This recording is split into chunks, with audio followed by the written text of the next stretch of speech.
गांव-गांव में 100-100 मौतें, कहीं 60 मौतें, कहीं 40, कहीं 15, कहीं 20 लगातार खबरें आ रही हैं। तो ये जो गवर्नमेंट कह रही है और गांव से जो तस्वीरें आ रही हैं तो बिल्कुल अलग कहानी बता रही हैं। देखिए, हमने आपने आज तक जुमलों में सुना था कफन चोर, अब लाश पर से कफन खींचा जा रहा है। ये देख लिया आँख से पहली बार टीवी पे, पूरा उत्तर प्रदेश देख रहा है।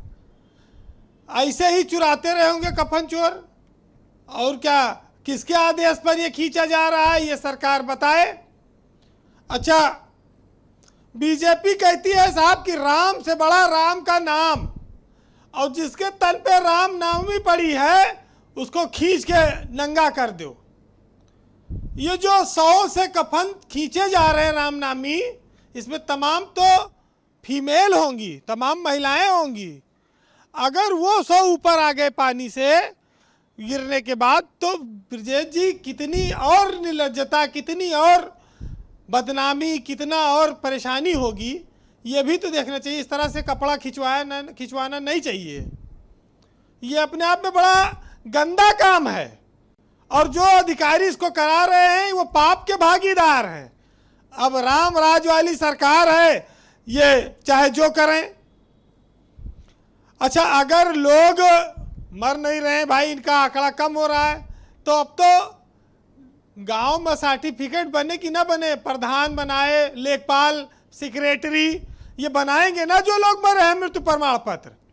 अब रोज का रोज आएगा। ऐसा तो है नहीं कि खाली इनके कह देने से कोई जिसके घर में लोग मरे हैं वो मांगेंगे नहीं।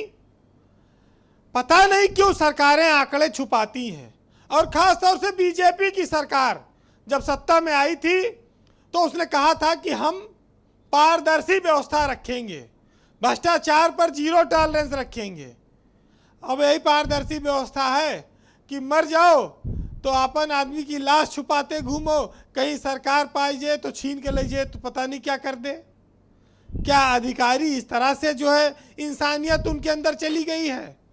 इसी दिन के लिए लोगों ने उत्तर प्रदेश में बीजेपी को वोट दिया था कि भैया आप भ्रष्टाचारियों पर कार्रवाई करो, आप हमारे लिए सुख सुविधा बढ़ाओ, बिजली पानी रोजगार दो। और आज मरने के बाद भी स्थान नहीं, सम्मान नहीं। बस बड़ा आश्चर्य लगा जब समाजवादी पार्टी के एमएलसी सुनील साजन ने एक बात कही। अगर ये दौरे पर उनका जो आरोप है ये बड़ा हैरान कर देगा, ये तो अपने आप में आश्चर्य में डाल देता है कि हम गांव और गरीब और मरीजों की राहत और इलाज के लिए जा रहे हैं कि चुनाव हमारी नज़र में है। ये तो बहुत बड़ा आरोप है समाजवादी पार्टी का, अगर इसमें सच्चाई है तो। लेकिन देखिए, बीजेपी ने इस देश में, इस प्रदेश में ऐसा लोगों की आंख पे पर्दा डाला है कि हिंदू मुस्लिम के नाम पर वो अपने सारे दुख दर्द भूल जाते हैं। वो कितना पैदल चले थे, उनकी नौकरी चली गई, उनके बच्चों के स्कूल बंद हैं, फीस नहीं दे पा रहे हैं, खाने की व्यवस्था नहीं है। लेकिन अगर हिंदू मुस्लिम का मामला आएगा तो ये वोट ले लेंगे, जिसका उद्देश्य सरकार बनाना हो। अच्छा, रोज प्रदेश में कितने लोग मर रहे हैं? सरकार कहती है कि 4000 मर रहे हैं पूरे देश में। अब आंकड़े कुछ और कहते हैं। कोई कहता है कि साहब बहुत मर गए, लाखों लाख मर गए। तो अगर इस देश में सरकार जनता की असली हित ऐसी है तो आंकड़े सामने रख दे, क्या छुपाना इसमें? जो मर गया उसे आप जिंदा तो कर नहीं देंगे। काहे बदनामी से डरते हो? मौत को छुपाने के लिए थोड़ी हमने आपको ताकत दी थी।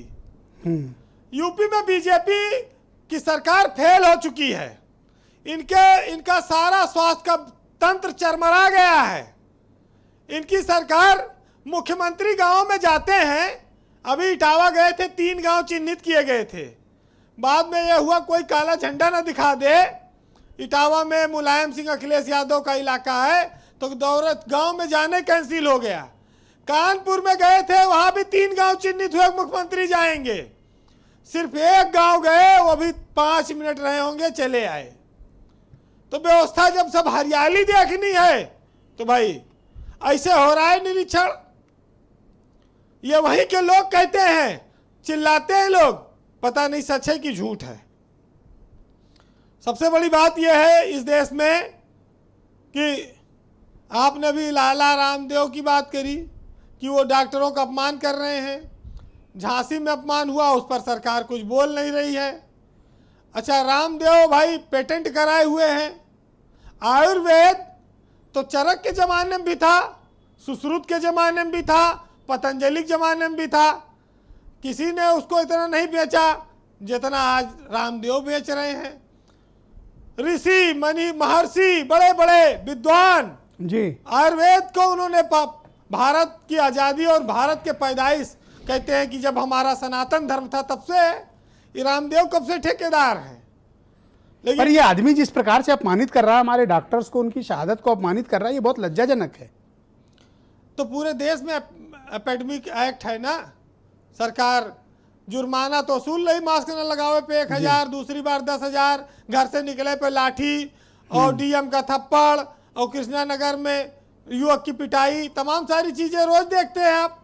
लेकिन उन पर नहीं करेगी क्योंकि भाई उन्होंने योग से अपना बदन एकदम फिट कर रखा है।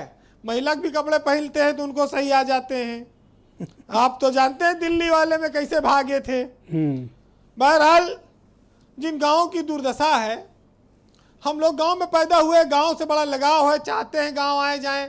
लेकिन एक साहित्यकार ने लिखा है कि गांव गया था, गांव से भागा। क्या देखकर भागा सुनिएगा कि गांव गया था, गांव से भागा। रामराज का हाल देखकर, पंचायत की चाल देखकर, और आंगन में दीवाल देखकर, और सिर पर आती डाल देखकर, और नदी का पानी लाल देखकर, और आंख में बाल देखकर गांव गया था, गांव से भागा। सरकारी स्कीम देखकर, बालू में से क्रीम देखकर, और देह बनाती टीम देखकर, हवा में उड़ता भीम देखकर, और 100 नीम हकीम देखकर, और गिरवी राम रहीम देखकर गांव गया था, गांव से भागा। बहुत बहुत शुक्रिया वीरेन जी, बहुत बड़ी बात आपने कह दी। बहुत बहुत